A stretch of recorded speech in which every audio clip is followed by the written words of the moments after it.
Government being that like they cook crack. I move in the world of conspiracies. Obey no rules, I'm doing me. Smoke kush transported to the airport. Customs found a joint in my passport. Full cash and I game where they at. Guys, welcome to episode 92 of Push to Shout. Now, before we bring Skippy on, I gotta warn you, there's been a little bit of an accident. He was gaming too hard, getting all kinds of headshots in Overwatch, you know, as he likes to do. And we are left with a bit of a sad scenario where, I'll just bring him out for you to see. Skippy, say hi to the good people at home. Hey everyone. Yeah. Don't be alarmed, but I apologize for my appearance. I think we can muddle through this, because there is a lot to talk about. There was Red Dead announcement, Dark Souls DLC, new Nintendo. There's a new Game Boy coming out, and Skippy already owns one. What do you think of it? What are your first impressions? Well, I've been playing a lot of Overwatch and Skyrim on it, and it's pretty good. It's like the Vita, but it plays Skyrim, so I love it. Okay, but really though, let's just jump right in. Let's talk about the Switch. I think we should start with that. Why not? Yeah, I mean, we might as well. That's what everyone wants to see, and then you can leave and go play your video games or whatever instead of listening to the podcast. Exactly, right. Yeah, the Switch was revealed, and it had a very long trailer. Yes, too long, in fact. Millennials went out and partied with the Switch and their big dogs. Yeah, that's what millennials like to do. They like rooftop parties. Rooftop parties are in right now. If a millennial's life was what you see in Coke product commercials and tech product commercials, it would be all rooftop parties. Yeah, you know what? That's true. Coca-Cola ads and rooftop parties. McDonald's ads. Sometimes, like, you like to have a McDonald's rooftop party, and you know, it's just I'm young, so that's what I'm into. I'm also into the NX. I can't stop calling it the NX because it's. I've already gotten used to the Switch. Really? I think it's a good name. I think it'll just take some time for me, just to think of it as the Switch. I was like, when I first saw it and heard the name, I was like, okay, they hired a marketing team to name their product instead of just saying fuck it, let's call it the Wii and the Wii U. Yeah, well, the Wii worked. So the Wii was fine. The Wii was fine. It was a little weird when it was. It also, but it got people too with like it's called the Wii, like a dick, like a dick, the Wii, like a wiener. But everybody loved the wiener. Yeah, and the Wii U when that first came out, everyone was going Wii U, Wii U, Wii U, Wii U, Wii U. But everybody was doing that. Everybody. They were running out to the streets on a rooftop party and everything, going wee wee. Yeah, the Nintendo Switch. It's kind of what people expected. I mean, the layout of the device isn't, but the practical application of the device, being like plug it in your TV or take it with you, is exactly what has been rumored for a year and a half now, 2 years. So no, I don't think there were any really big surprises. I think the design of it is a bit of a surprise, but also yeah, I don't know. I personally, I mean, maybe I just had a completely different reaction than you did, but I was very surprised because it's definitely not what I was thinking, or it would be, or wanted it to be, really. So let's just lay it out what it is. I mean, I'm sure everybody knows, but just for the context of this conversation, it's kind of like an NVIDIA Shield, a portable game device with physical controls and detachable controllers, which kind of look cool, and it slots into a dock that connects to your TV and your sound system and everything. The dock is not adding any processing power. It is just an HDMI dock that will put whatever images are on the device onto the screen. Oh, has that been confirmed? Yes. And that is one of the more worrying parts. That's kind of shocking to me. Because what I noticed, that part. I watched the trailer a few times, and, you know, aside from the rooftop party, which, God, I still get excited thinking about, what caught my eye was that one shot of the guy playing Breath of the Wild outside in, like, a park, and it's like over his shoulder, and the game looks like it's running at 3 frames per second.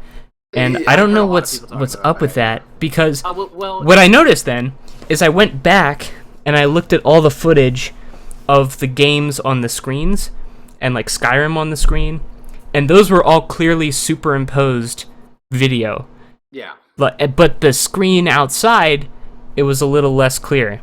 But then they do another shot of the handheld outside, and it's clearly superimposed. So I don't know what the point of that shot is, but it makes me nervous.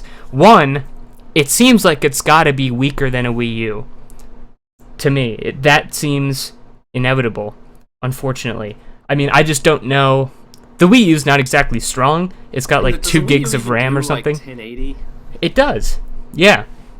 Super Mario 3D World and like Smash Wii U. Those are 1080p, 60 frames per second. Bayonetta 2. I mean, that's been a kind of standard. They've probably put out more 60 FPS 1080p games than most publishers at this point. Yeah.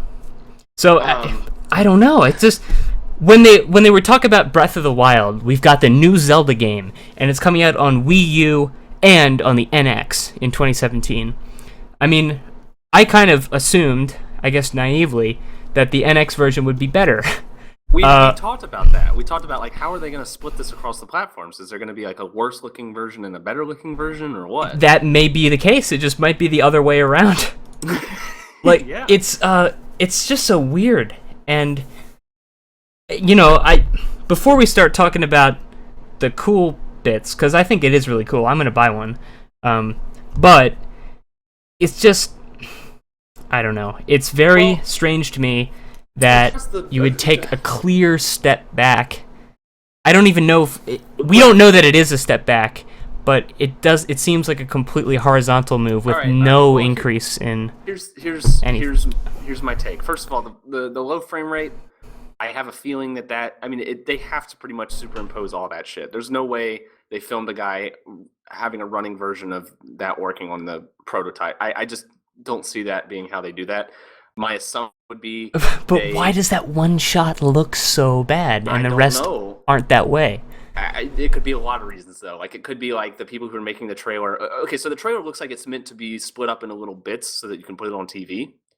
You know, where it keeps switching to. That's true. Switch logo. They could cut that and arrange them into 30-second blocks that can fit whatever demographic is airing could mean at that point. That when they were editing the trailer, they had to slip in a scene at the last second that didn't look very good to get the timing right or something, and didn't account for the frame rate, because like I don't buy it that. Would be something that would be kind of easy to miss. I missed it. I don't know if they I don't know if they scrutinized it enough to see that one bit, because I missed it. I heard people talking about it, but like when I was watching, I didn't even watch the trailer. But I did see that part. I just don't buy that excuse. Like, when a publicly listed company is announcing their flagship product, I mean, and the trailer's like a minute and a half, you have time and money to make sure shots like that don't get in. But, like, you could say the same thing about why would they include real gameplay footage that looks like shit? Like, why Good question. Why would they? Well, my point is, like, neither one makes sense, and so I think the more likely thing is that it was superimposed and just done badly. Yeah, I mean that's possible. It's still a baffling decision that made it in, because it's done. What it's done at the end of the day is confuse me a whole lot of what this thing is capable of. Anyway, go on. You mentioned that it looks different. Like I guess it looks like the sun's glaring off it, right? Yeah, it does. So maybe they were adding effects to it, and they didn't want to add effects for every frame, and so they fucking cut down the frame rate a bunch to make it easier. I don't know. Who knows? Okay, that's a little plausible, but I'm still not sure I believe it. But they have done a terrible job of saying, here's what this thing can do and will be doing. Because they show that trailer and they show the guy playing Skyrim and stuff. First of all, they've pushed back even announcing this thing for the longest time, way too long. Because it's just been full of leaks and just... that was really bizarre, that choice to do that. And then when they finally show it, you would expect them to show it at a press conference where they can explain its capabilities, but instead they just show people playing games on it. And that's a weird... and it's not exactly like... It leaves people doing stuff like we are and speculating about, like, what are its limitations. Right, like... I mean, the Wii U's announcement and launch was a major disaster for them, obviously. One of their least successful consoles ever. And that, in large part, is due to nobody understanding what the hell the Wii U is. Yeah, at least when it came out. Like, it's called the same thing as the Wii. It sounds like an attachment, and nobody knows if it's just a controller, because that's what they advertised. And so you'd think, even if you just paid like $1,000 to bring in a consultant for like an hour of work, and just to kind of examine what went wrong with the Wii U launch and what can be done better next time, the first thing they'd probably say is, you want clarity in your announcement. You want the announcement to come at the right time, obviously, but you also want people to walk away from it clearly understanding what the product is and wanting it. And it's just a very weird way to show it. One thing, I didn't notice this. I believe this was Rocco from Mega 64 pointed this out. There are no kids in the ad. There's no families, no kids. Lots of millennials and rooftop parties, but no kids. So that's kind of interesting. Like maybe they're going for a different demographic. But my gut feeling is they did realize we're gonna put out this announcement trailer thing, and kids aren't gonna see it. Like, not on a wide scale. Because the people who are looking it up online and seeing it online are adults, or at least like 14 and older.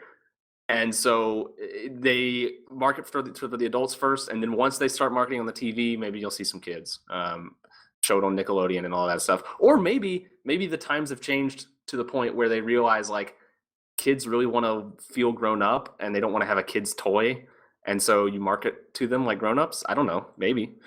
Yeah, I mean, kids want to be cool millennials too. Yeah, they want to have their rooftop parties. What do you call the generation after millennials? Is there an official name for them? They already have a name for it, but I don't know. Anyway. Obnoxious. So, terrible. Yeah, it's just overall kind of unclear to me. I still don't know which version of Breath of the Wild I'm going to buy, because I don't know if it's going to be crap on the Switch. So my feeling is, so the fact that they're putting, Skyrim is a badly optimized game. It's like, what, 6 or 7 years old now? Yeah. But 5 years, I think, yeah. Whatever. 5 years almost exactly. By the time it comes out, 6 or 7 years old, I guess, on the thing. And it doesn't run, I mean, I guess it runs at 30 on the consoles it came out on 360 and PS3. But like, I can't imagine that they're going to be running Skyrim on something that runs a whole lot worse than the Wii U. I mean, yeah, you're right. It has to at least be able to run Skyrim, so there's our benchmark, I guess. Yeah, it's not like you're not going to put Skyrim on a fucking smartphone, you know? Yeah, I also agree with that. And at the same time, I also think that it's a very smart way to do mobile graphics or for a handheld. Like, that is what the cutting edge hardware is. It's for smartphones and tablets. That's where all the money is and what people are building for. So adopting the same sort of hardware, people call it an iPad, it's not totally off. It's kind of like a tablet and has a mobile tablet processor, and so that all makes sense to me. And then you also consider the Wii U only has like 2 gigs of RAM, so yeah, who knows? It's just not a but stretch that's to the problem. That's all, like, that kind of is forgivable. It makes it forgivable. Like, who really knows if this thing's going to be a weak piece of shit? But that's also the problem. I don't know. Yeah. And that it's unclear to me as a customer. Now, maybe they don't care because I already said I'm going to buy one because I buy basically any console Nintendo makes. I like the games enough, and that is something you can at least bank on, that there will be quality exclusives for it. But I think from if you exclude Zelda and any kind of cross-platform with the Wii U stuff like Splatoon and all that stuff, if you take that out of the picture, this is exactly what I would want from Nintendo, because they've never cared about graphics. Their games have looked good, but not because of the graphic fidelity. It's just because of the art style and the way that they portray it. But you don't have to have a very powerful machine to make a very fun, like the Nintendo 3DS is not super powerful or anything, but it has some of the best Nintendo games on it. So just expanding on that idea of like mobile's fine, like we can make just as good games on mobile as we can on a console, then it makes total sense for them to just unify it and not worry about how powerful the console is. I think it's totally crazy. I never expected Skyrim to show up on a fucking Nintendo. Like that was ridiculous to me. People will buy it, which is also ridiculous, but yeah, I think that was just them saying like, look, we're legit and we have something that I think that was literally just them saying this thing isn't totally weak. Absolutely, that was their attempt.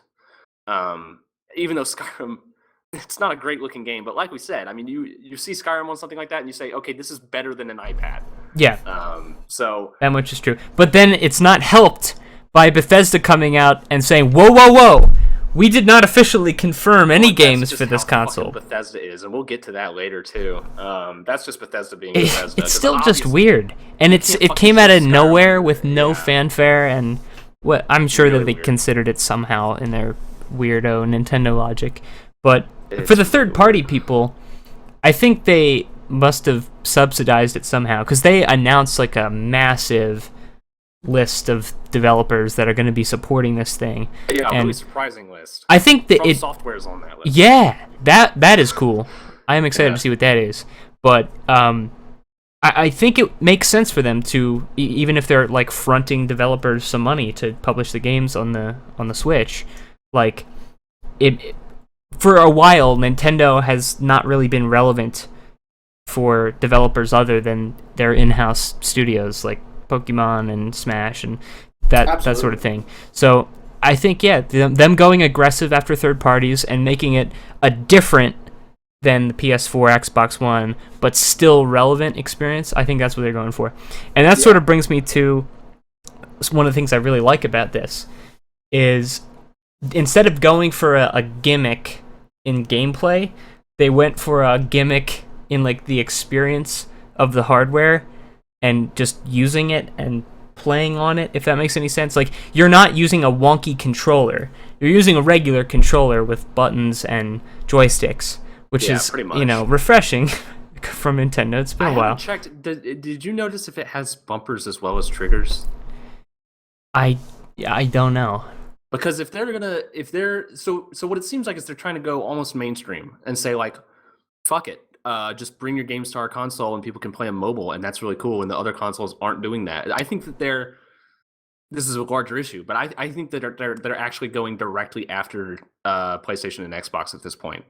Yeah.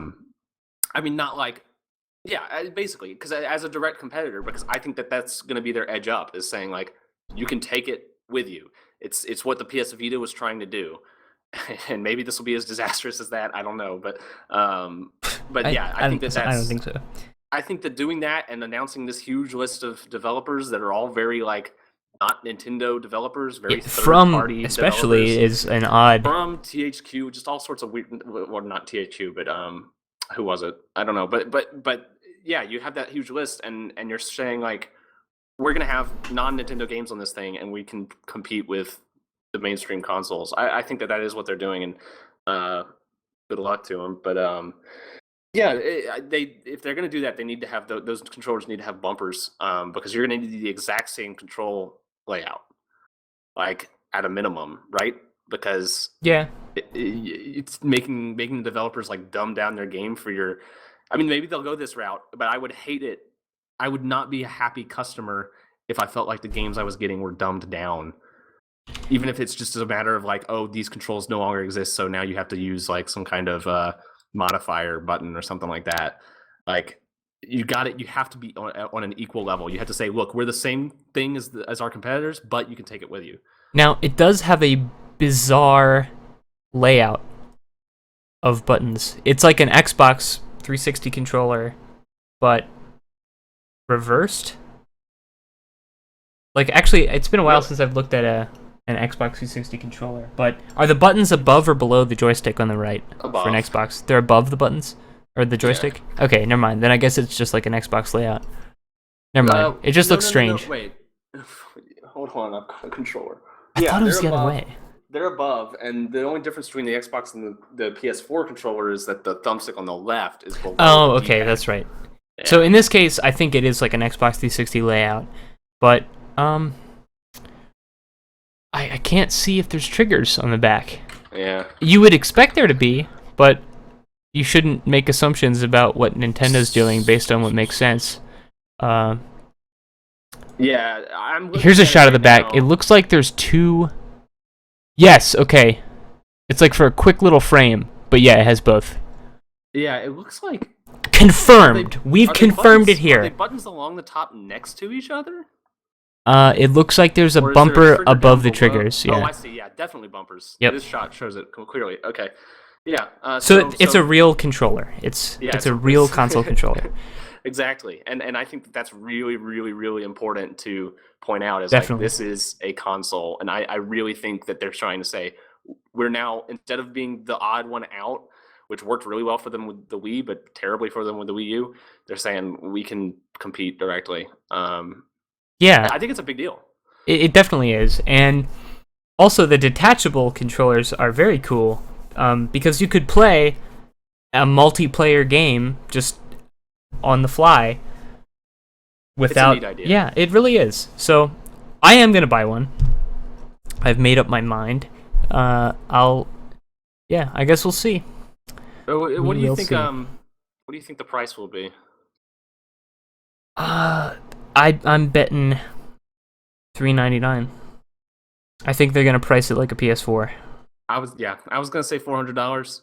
I think that will be. I mean, if they're actually trying to make this thing as powerful enough to compete, then that'll probably be a pretty cheap price. For me to buy it, I want it to be at least $400. Honestly, I would not want to buy this thing if it was $300. Super worried, because that would be alarming. Yeah. So in some ways, I'd even prefer it to be a little more expensive, just to kind of, if they just put some more power into it. But I think they'll price it like a PS4. I don't think you can go above 400, especially when you're expecting parents to buy for the kids and stuff. When there's the PS4 as competition. Exactly. So they may even have to cut it like $350 or something. Because by that point, PS Pro is going to be $400, I think. They would have to, and maybe this would be a smart move for the Nintendo because they have so many first-party games that people want. But they could just lose money on like go PlayStation style and just say, okay, we're going to lose money on each sale of this console, but we're going to make it back in games. Yeah. I could see them doing that too. Yeah. But yeah, it's kind of crazy. I think the biggest concern for me is just the battery life. I can't imagine with something that small doing that much power, putting out that much power is it can't last long. But then again, like I'm sure they'll have like an external battery pack that you can buy with it. That's people a possibility. Will eat up. There also may be like a very sort of hard baked in battery saving mode that like halves the frame rate or something. That seems like something Nintendo would do, like a power saving mode. One that you can enable and disable, obviously. Because that would be appreciated if it's like a very simple game that, like I was about to say a portable game, but all the games are going to be portable now, so it's kind of a weird term for it. Anyway, it looks very cool. It's definitely interested me, even if it's confused me.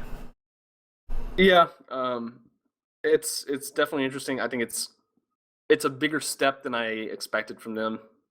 Because I did obviously. I mean, enough had leaked where people pretty much knew it was going to be like this half mobile, half console thing. But I never expected them to try to go mainstream with it and to try to make major games that you associate with playing on a couch in front of a TV into a mobile thing. Yeah. Like that's bold. And it is. This hasn't been done before. This is the first console of its kind. Definitely not. And it's so not Nintendo. Like it's so far from the Nintendo we know. I don't think so. This to me this is exactly like what Nintendo would do. But the fact that they're going so mainstream with it. What do you mean by that? Like, I mean like the Skyrim and yeah, just like it trying to compete directly instead of trying to be their own thing. Because like I would just not expect that from them. I don't know. The strategy Iwata used, they call, I think, like Clear Ocean or something, where instead of trying to compete, you just find your own completely wide open niche that just explodes without opposition. And I think they kind of captured everything they could there with the original Wii. Like, that was a very particular kind of thing. It was so different, a lot weaker, but, you know, very unique. And that drew a lot of people in. I think now, they saw how popular Pokemon Go was. I mean, they'll be able to release mobile apps on this thing, because it's essentially a tablet. Yeah. They've got a lot going for them here from a business perspective. They can have their own app store that people will actually use. They can have augmented reality Pokemon games exclusive to their stuff. They need to sort their online shit out. Yes, that'll be critical. That'll be dead critical. It needs to be simple. You need to be able to call little children faggot and other mean words with no consequences. Nintendo, I'm holding you to that. Okay? But in all seriousness, you need to be able to fucking download games at a bare minimum and have like some kind of tag associated with your account. That you can download games, but not across the board. Like the way that they implement that shit is from what I've seen is a disaster. It just seems awful. On the Wii U, it's pretty bad because the games are so big, and at most, the Wii U's internal storage is 32 gigs. Yeah, it is so it's like they're not obnoxious. Even expecting you to download it. Yeah, they need to figure out like, okay, here's where that market actually is, and I think the cartridge thing, which apparently Nintendo stock. Well, I think that this was erroneously reported, basically, but people were saying Nintendo stock dropped because of investors' concerns about the word cartridge being used to describe their storage devices. Whatever. I don't know if that's the reason the stock dropped. I think it was just a natural rise and then dip after the announcement, which is what you would expect stock to do. But still, though, it's basically crashed. But for tech people, the cartridge it makes total sense because it's like the amount of storage you can put on a tiny little cartridge is huge, and a disc would not work in a mobile. Like, it's just obvious.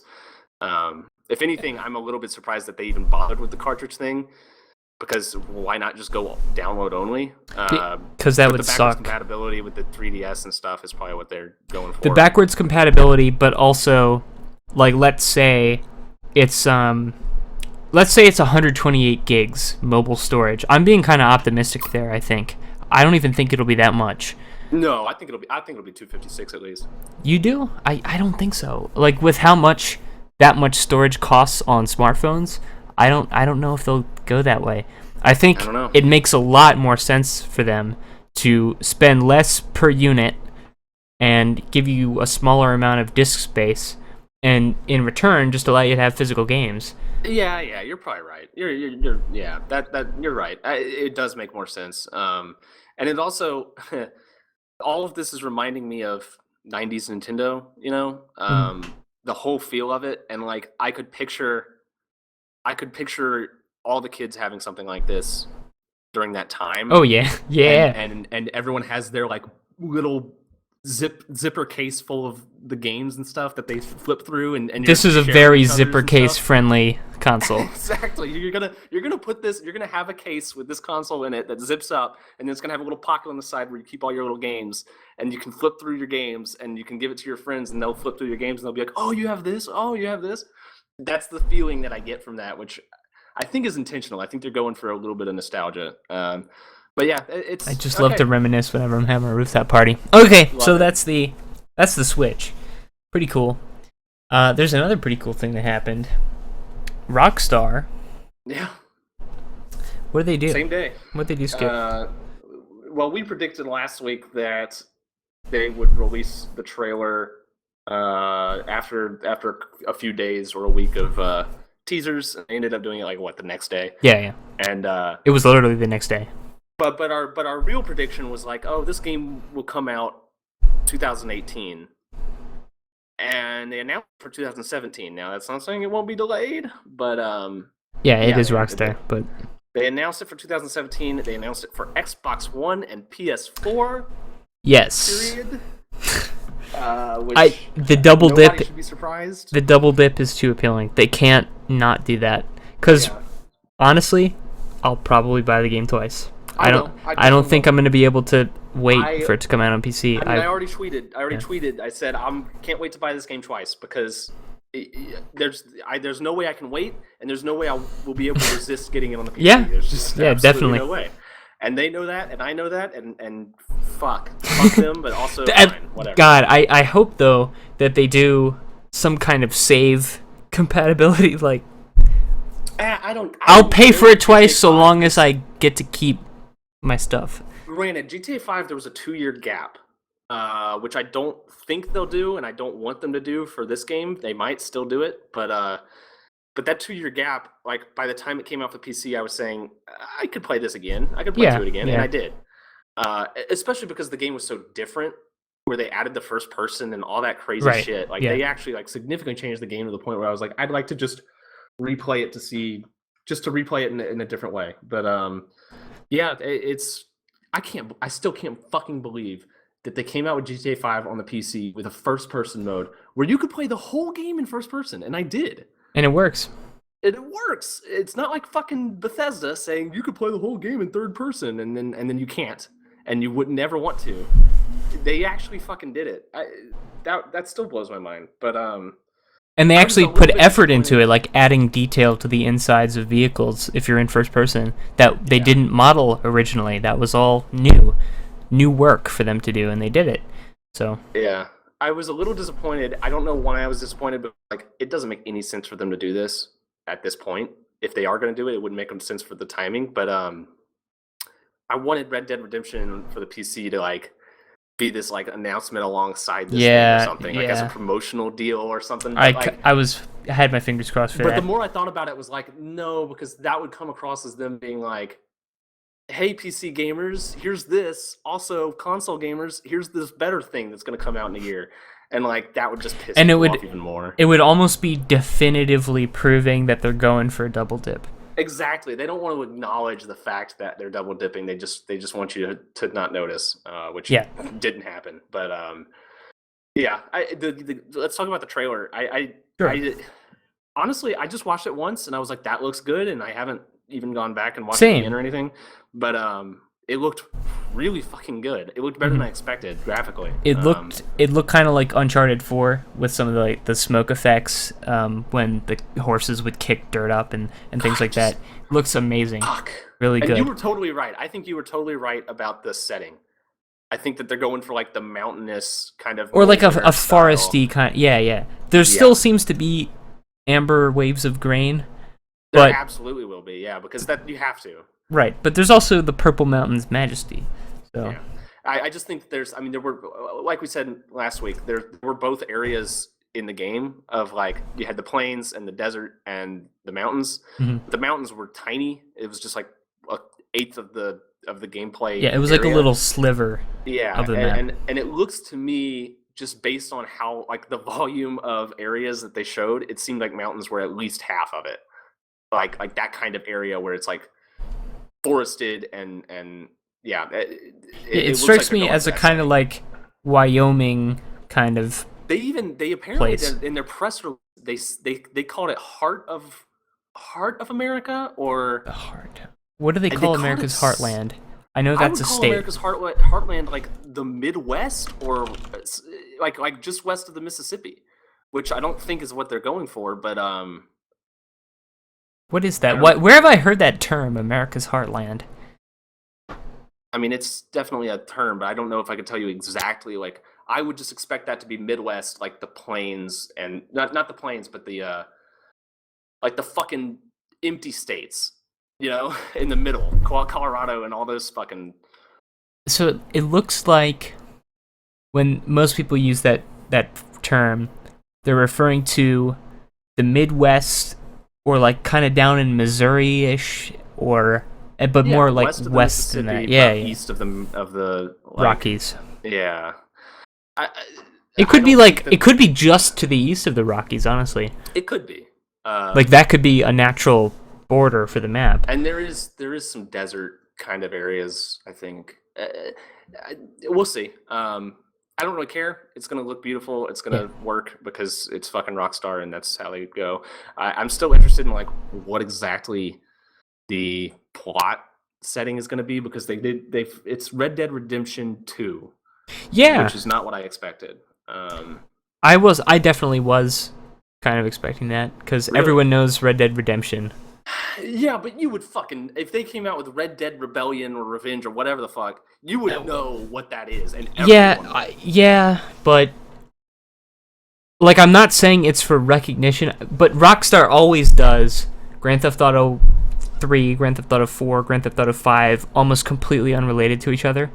So I really was not expecting them to make a huge effort to, like, title the game in a way that shows they're changing the continuity. I think this could be called Red Dead Redemption 2 and feature one side character from Red Dead Redemption as like a cameo. Like, that is very Rockstar. So I don't have any theories at this point about what the connection between the games will be. But what does make me kind of, like, in Grand Theft Auto, it makes sense. The game is set in the present.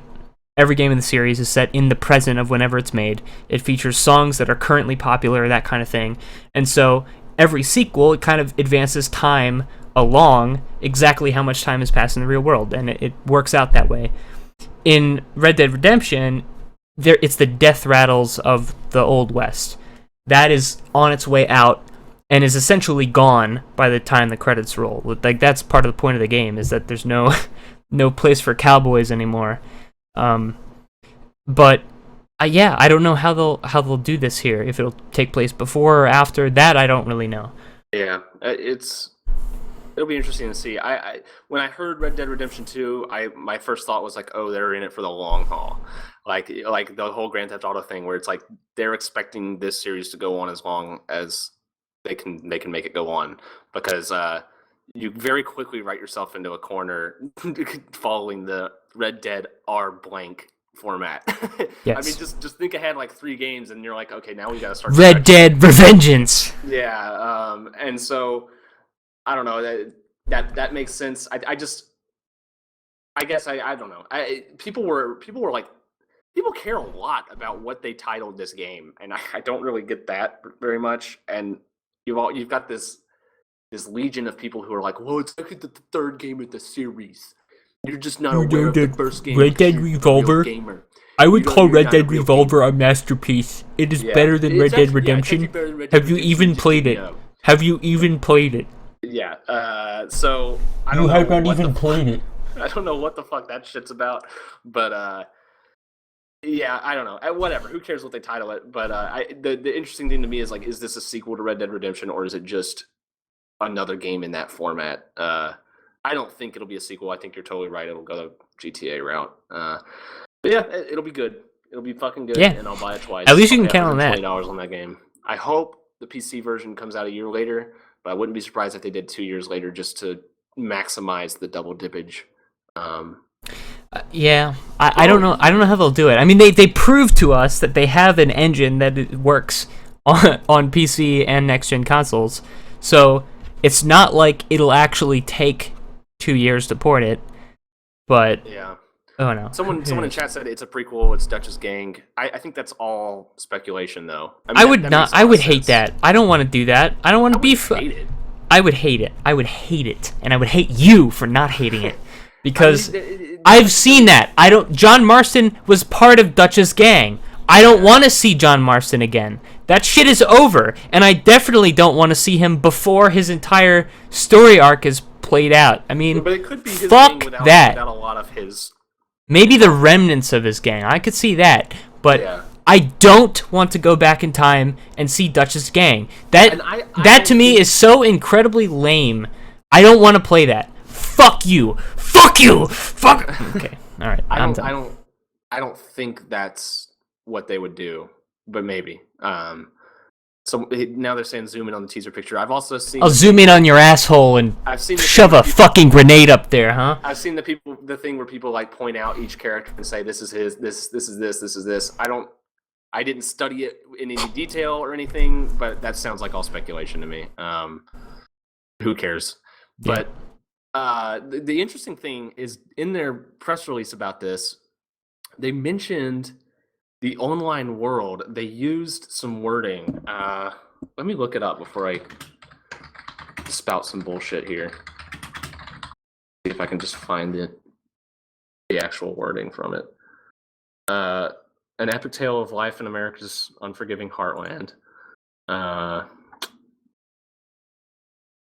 Wait, why did I fucking click the link and then it brings me to Logan? I don't care about Logan. Logan? Well,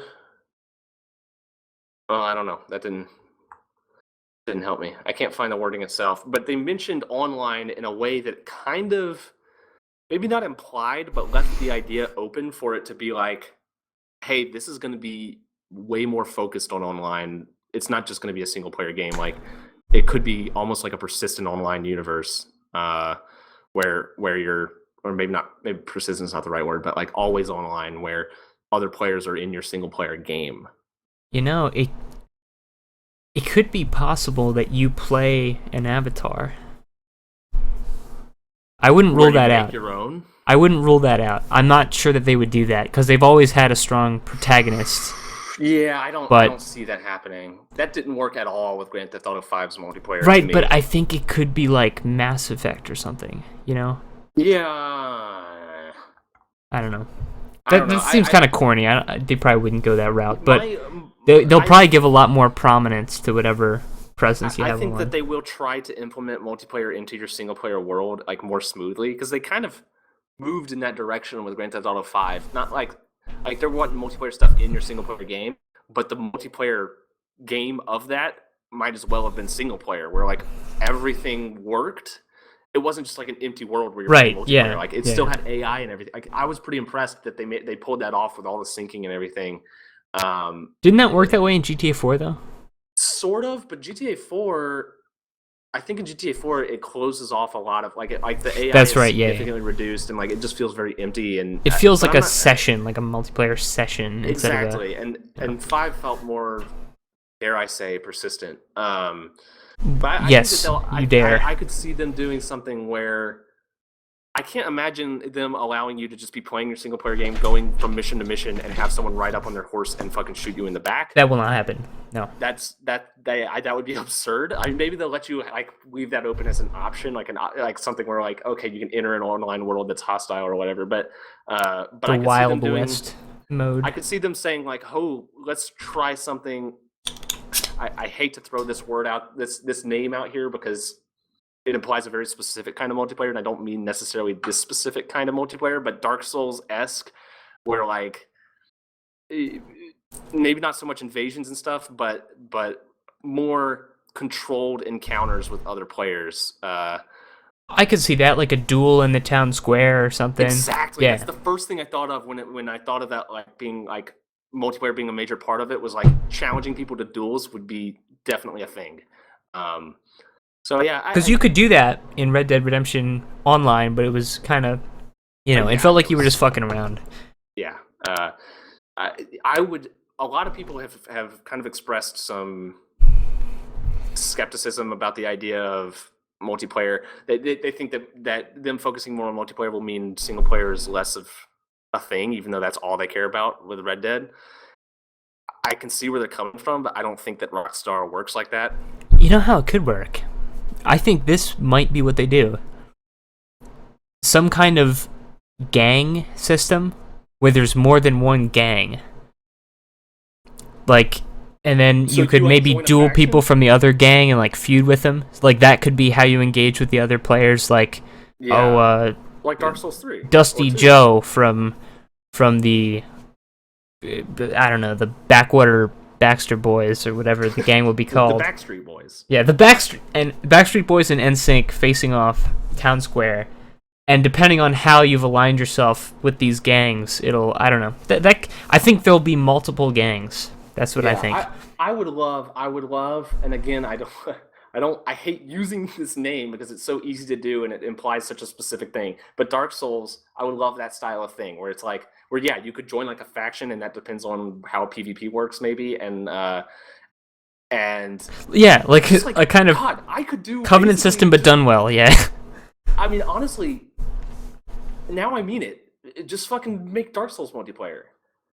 basically invasions where it's like you have a bounty on your head or something, and people wanted posters. Yeah, exactly that kind of thing. And yeah, you put up wanted posters or whatever, and you have factions where, depending on what faction you are in, like PvP works in a different way. That would be fantastic. I would love it for them to just fucking rip off Dark Souls, but it would be nice if a lot of games did that.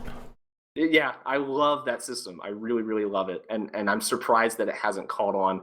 That system and the I remember saying back when Shadow of Mordor came out, like, this game, I don't like Shadow of Mordor very much, but I loved the villain thing where like you had specific villains that came back and you kind of feuded with them and they got more powerful as you got more powerful. Mm-hmm. Doing something like that would be really interesting in this kind of game because of the idea of like bounty hunters and duels and that kind of thing. We'll see. I'm really, really, really looking forward to it. And honestly, I think the idea of multiplayer being a bigger part of it is awesome. I like that idea, and I don't think Rockstar would sacrifice any of their single player content. Exactly right. If they were another developer and they were trying to make this ambitious transition into a multiplayer focus, I would be very skeptical. But I mean, it sounds weird saying like I trust Rockstar because they're so fucking shitty with their double dipping and all that shit. Like, I'm not defending their actions, but I do trust them to make a quality game. Right, you can't trust them to coddle you, but they're gonna make a good game. They are probably they're a quadruple A developer. I think there's some developers that I think that's a real thing. Like Valve, I would also put in that category where they make games infrequently and they are almost universally incredible. Yeah. Like there are a handful of developers like that, and Rockstar is one of them. So yeah, very excited for this game. I would agree with you. All right.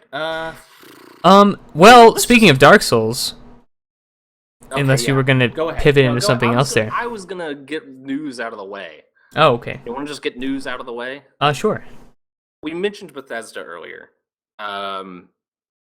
They and how they're a weird company because they denied the existence of Skyrim being developed for the Nintendo Switch. Strange. Even though that's crazy. But they couldn't have put it in the fucking commercial. Yeah, I mean, it's so weird. It's so weird that they would deny it. But shortly thereafter, this week, actually today or yesterday, they announced a preview policy. I don't know if that's the exact words that they used, but that's essentially what it is.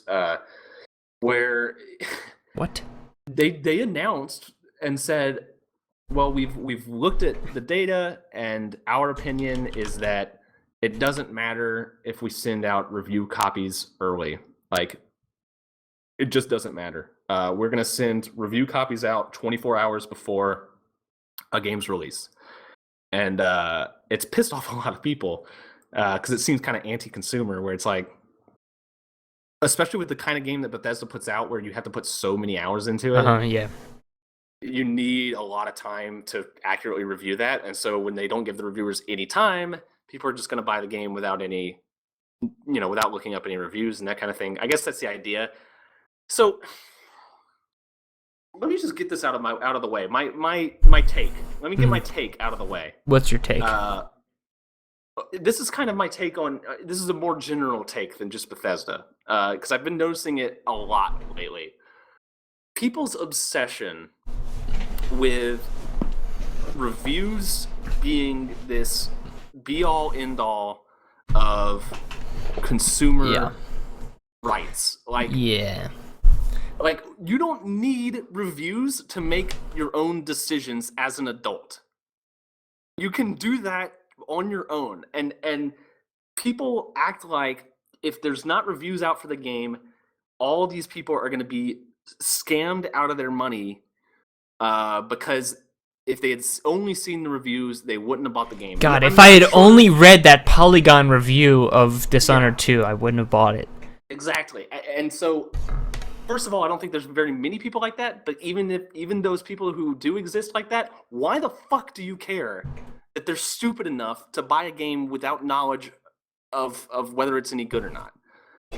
It's their decision. It's their money lost. It's not your money lost. If you're smart enough to wait and read a review before you buy the game, because that's how you get an informed opinion, all the power to you.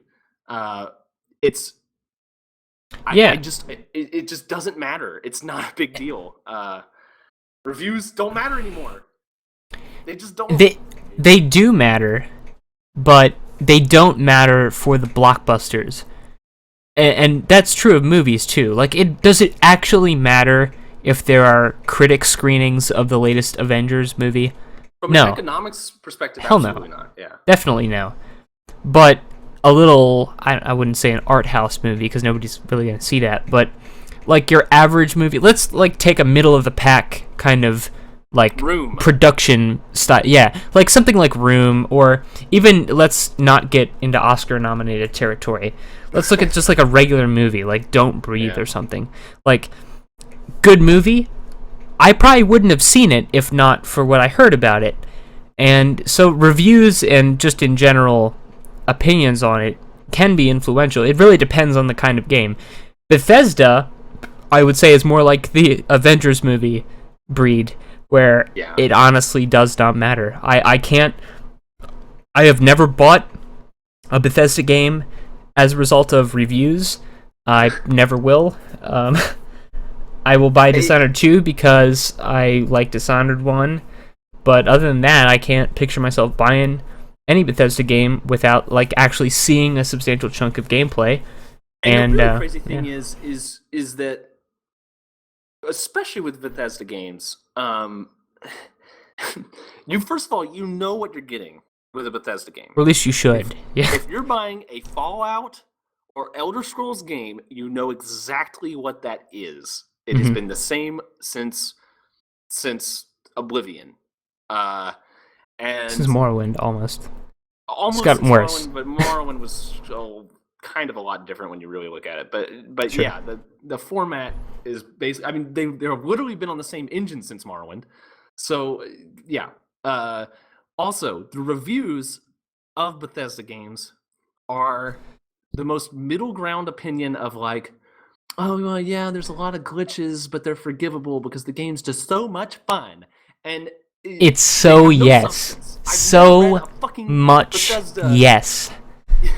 I've never read a review of Bethesda game that at all had any substance to it. It was just like, here's a Bethesda game.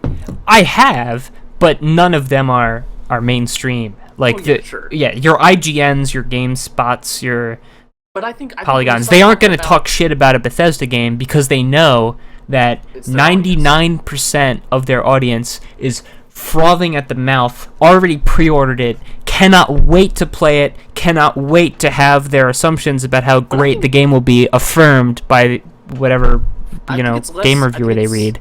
I think it's less cynical than that, even though. I think it's just that the people writing those reviews are those people.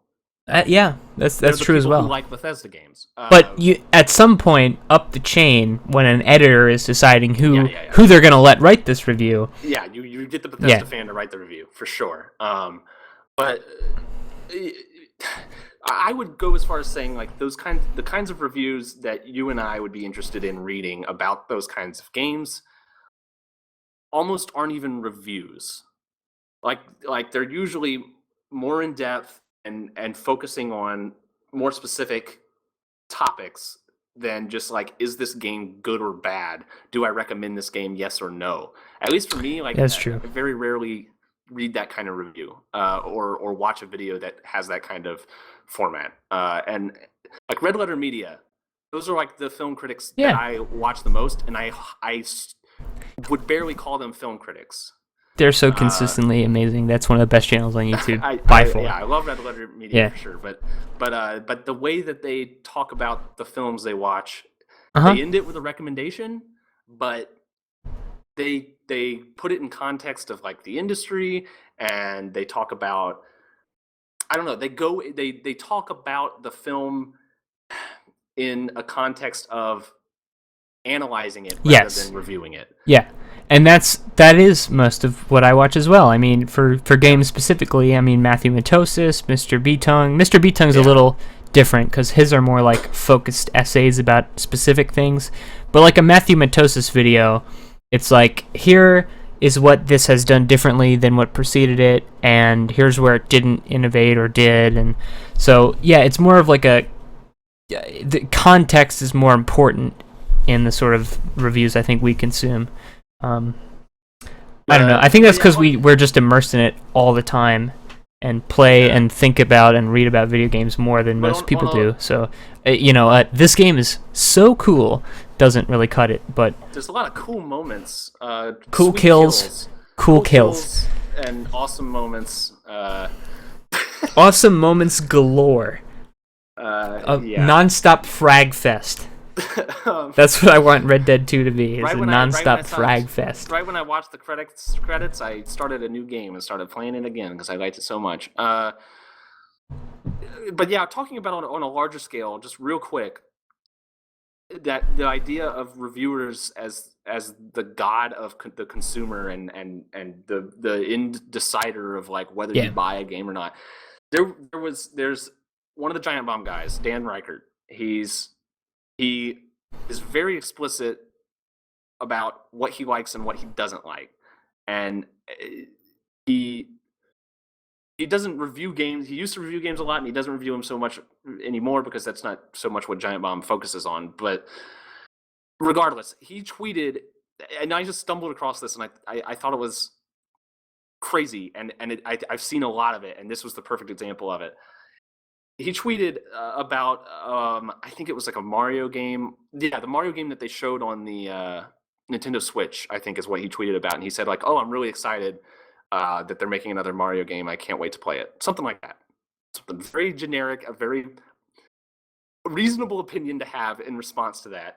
Sure. And someone replied to him and said, like, this is irresponsible given your position in the industry. Because he was showing excitement for a game he hasn't played. And so some people might take that as an endorsement of the game and buy the game without knowing whether it's good or not. That's the kind of people that are like, what the fuck are you doing? And who are you? And like, what? For that to be a problem, you have to put an indefensible amount of stock, or like let what other people think influence you so much that it's just silly. People are being influenced that much. Yeah, it could be an arrogant angle like that too. Like, well, I'm not falling for it, but God, all these unwashed masses out there, and they're gonna see what you say and not be able to figure it out like I did. Like, that's what the people who still care about Gamergate are all about. like if it's not a politics. God, okay. Brief tangent. Just for kicks, I searched for Gamergate on Twitter again yesterday, and I laughed my ass off. It has not stopped. No, it's yeah. Okay. The people who are really into that, I think that's their view on it. Is like, we have to watch these reviewers because they are influencing people's opinions, and we can't let that happen. That was over 2 years ago, and they're still going. Okay. Yeah. So I mean, on the one hand, like, I'm so glad Gamergate happened because the video game journalism community is so fucking terrible. It needed a war, and the war happened. It's great. And, but yeah, that's those people, and it's insane to me. But anyway, basically what we're saying is you need to listen to this podcast to figure out what games to play. What 2 to 3 year old games that are on sale to play, because those are the ones that we usually talk about. But not so much given the fact that you have played a brand new game or DLC or whatever. I have. I didn't get to play very much of it, but I've been playing the new Dark Souls 3 DLC, Ashes of Ariandel. Ariandel. Basically nothing about it. Or as the creepy guy, the classic From Software creepy guy who laughs inappropriately, says, Ariandel. That sounds very Dark Souls. Yeah. It's... I don't want to form too firm an opinion yet because I just can't. I haven't played enough of it. I have started to attempt one boss, but because I had to reinstall Windows like a few months back, and Dark Souls 3 does not support Steam cloud saves at all, I lost everything. I lost my character, so I've been having to replay over like the months leading up to this. I've been slowly, and I mean really slowly, working through a new playthrough, but with work and everything I can't. Yeah. Having to replay Dark Souls 3 ain't all that bad. Right, and that's what I've noticed is just that the flow of the game, it's a real pleasant game to replay. Like, I really have enjoyed replaying the game, legitimately. And that's not like a New Game Plus replay where you're kind of breezing through it. I've actually enjoyed sitting down and playing Dark Souls 3 again. So that's cool. But I went just kind of naturally knowing where everything is and the movesets of every enemy and all that. I've sped through this playthrough in a way that I normally would not. Yeah. So I am vastly underleveled. And I know that people say, you don't ever need to level up. It's Dark Souls. You can just be good. Just get. But really, if you're gonna approach it the way it's kind of meant to be approached, you know, there is level progression in mind. There's even a developer warning on the ground, like this area is. They don't say this area. They say only the mighty may advance or something like that. But it's very clearly a warning. Like don't do this too early is what it's saying essentially. And so I went in at like level 40 some, and it, like, the regular encounters are fine, but I'm fighting this boss right now that is just tearing me to pieces. I haven't attempted it more than 10 times yet, but I mean, it's just a real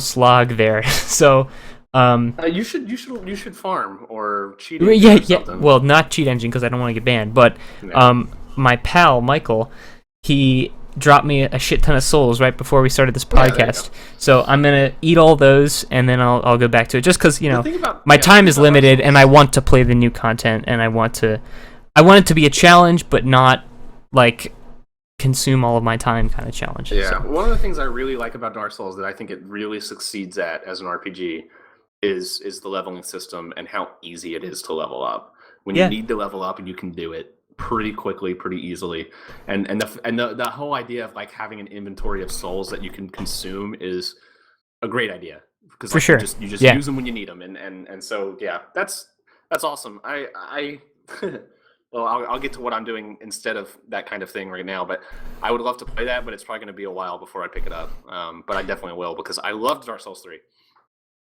Yeah, the atmosphere is fantastic in this. It's a snowy area. I don't know if you've had that spoiled for you already. I wouldn't really call it a spoiler. I mean, that's a very basic thing. Is it snow or is it ash? Oh, good question. I don't actually know, but it's very icy. Like, there's ice everywhere and snow, so I'm assuming it's snow. The location is the painted world of Ariandel, which is an obvious parallel to Dark Souls 1. Yeah. Painted world. And there is a direct throwback. You're walking across a rickety wooden bridge leading up to like a preview of the podcast. Yeah. Huh. It is like a direct visual callback. And right now I am pretty early in. I've gotten to that point, but I'm early enough in that I don't know the truth of this place yet. I don't know what it has left to show me. I'm really just kind of in the first area of it. But there's like a hidden boss that I found. I haven't found like the main boss yet. So, very cool. Very cool, I gotta say that. The design of the like level itself is unlike anything in the rest of the game. It stands out very clearly.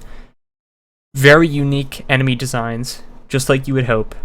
One little thing, I won't spoil one piece of this, but I will say this.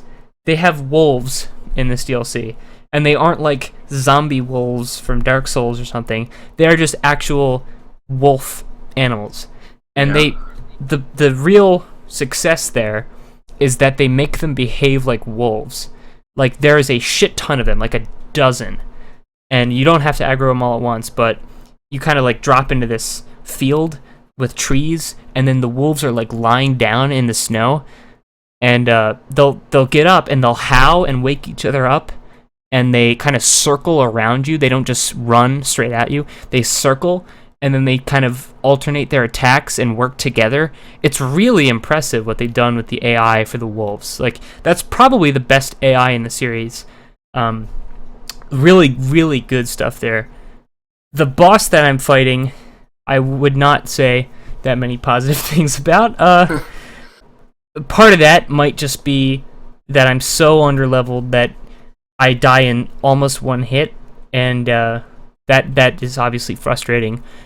But the one I'm fighting has multiple enemies, so I probably don't need to say much more than that. Frustrating for all the reasons you would expect, but it's really not so bad. It's just how quickly I'm dying that's really getting to me. But again, it seems to be a hidden boss. It's not like the main stretch. So yeah, and the enemy designs too are wicked cool. There's like these big kind of Odin, Thor type guys, just huge dudes with huge ass armor, like huge and wide, and they're just stomping around, and it's cool. It feels kind of Nordic in a way that is credible. It's not silly. It feels like you're going into this very old kind of foreign place that you definitely don't belong in. Like, it feels very different from the rest of the game, like a separate world, which is how it should feel. Yeah. And as for the painted world part of it, that is probably the most immediately noticeable part of this DLC, is that it feels like a massive, massive place. It feels like an entire painted world. Some of the areas are the biggest areas ever in the series. Like, maybe not like walkable space. They're not like just huge expanses that you have to run across, definitely. But there are places that just feel huge. Like you are in this. I don't really know how to describe it other than that. But like you're kind of walking through this icy valley, and it's massive. It's huge. All right, Trump. Yeah, that was the bit. I beat you to the bit. Yeah. Like always. So keep Trump out of your podcast. Yeah, you shouldn't really. No. So yeah, not really much more to say about that yet. I really haven't played enough. I'm gonna play it immediately after this podcast, actually. But I mean, I am enjoying it so far, but it remains to be seen what real content is here. But what I've seen has been almost universally positive. So cool. Good stuff. All right. I don't really have anything else to talk about. I mean, we usually talk about what we've watched or done, but I haven't done much of either of that, so I don't know. Well, I have played a lot of video games over the last week. Okay. But only one particular. Bloodborne is better than any of the Dark Souls games, Hunter. I'm just telling you that. Anyway, go on. I disagree with that. But well, you can go to hell. You go to hell, sir. So, DCS, Digital Combat Simulator. It's a very good game. God, I don't know where to start. I started playing that like a couple weeks ago, where it was just the free version, which comes with a couple planes, and they're kind of fun to play. But I really wanted the Huey, the Vietnam helicopter with the machine guns on the side. You know what I'm talking about. Yeah. And I really wanted that. They have a full simulation of that where all the buttons and switches and everything work right. And so I finally caved in and bought it. And oh my God, it's so much fun. It's so hard, but it is so much fun. I've just been having a blast learning how to fly this helicopter. It's a very accurate simulation, and helicopters, especially the Huey, apparently are very hard to fly. And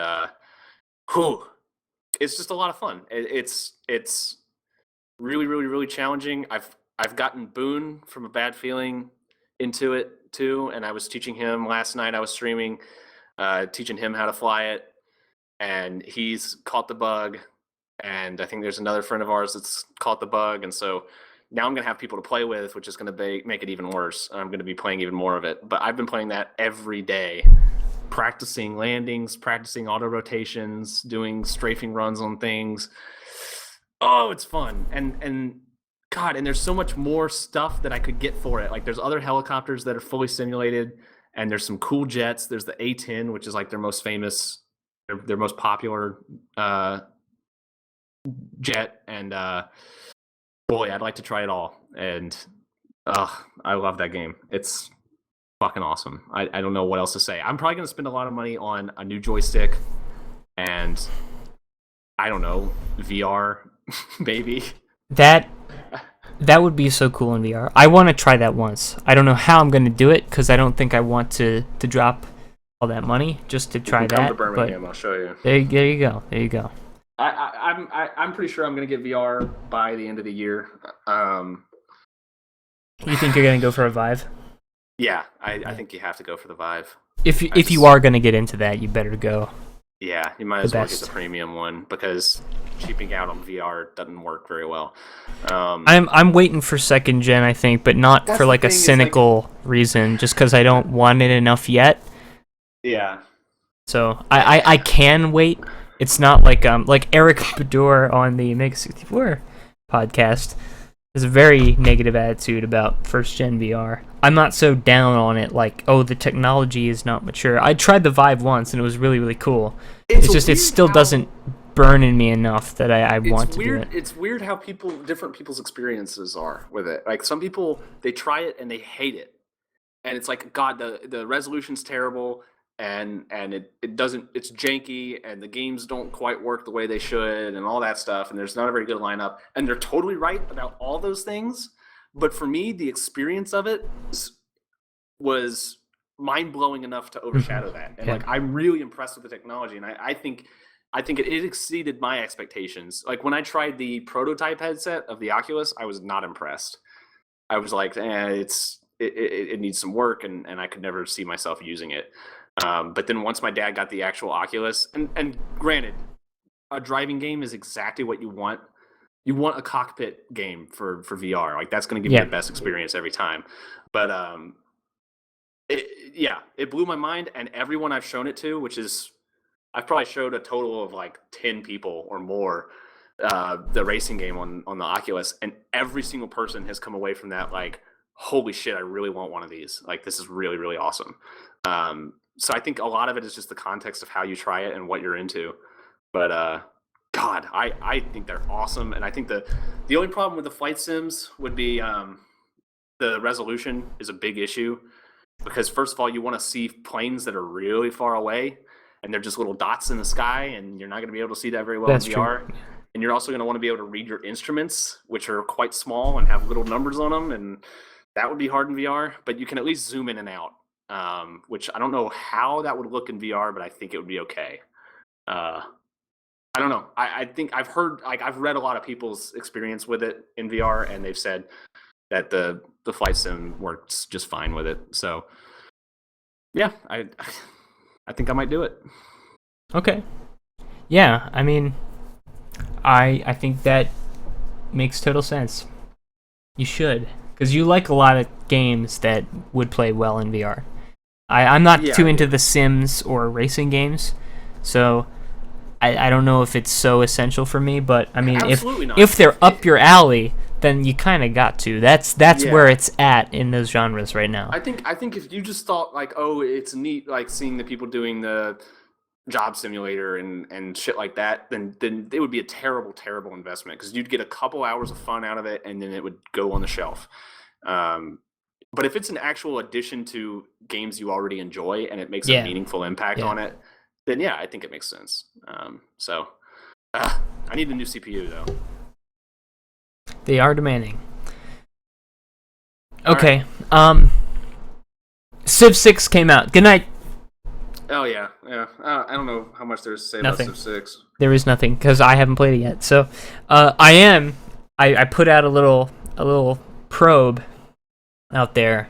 Gross. Yeah, thanks. Asking how people felt about it. I asked Flimsy about it and some random guy on Twitter, and they're both not sure how they feel about it yet. I guess it is that kind of game where you need time with it to really understand if it's what you want. But really, all I've seen so far are like the game reviews that you'd expect, which is like, oh, it's the best thing I've ever played. Yep. Please, yeah, immediately buy it, please. One more turn. Just one more turn. And then there's it looks like a tablet game. It looks like a smartphone game, which it kind of does, but that's not, that one doesn't really matter to me. It doesn't matter. And two, it's not like what Civ is even about. So yeah, wherever you fall on the style of it visually should still not play too much into what you think of the game. So I agree that it literally does not matter at all, and it wouldn't influence my purchasing decision at all. But I fucking hate that art style. I hate it. I think it looks terrible. I don't hate it. I think Civ 5 is obviously better, but characters, man, oh my god, they look like fucking Gandhi, and actually everybody looks like a DreamWorks character.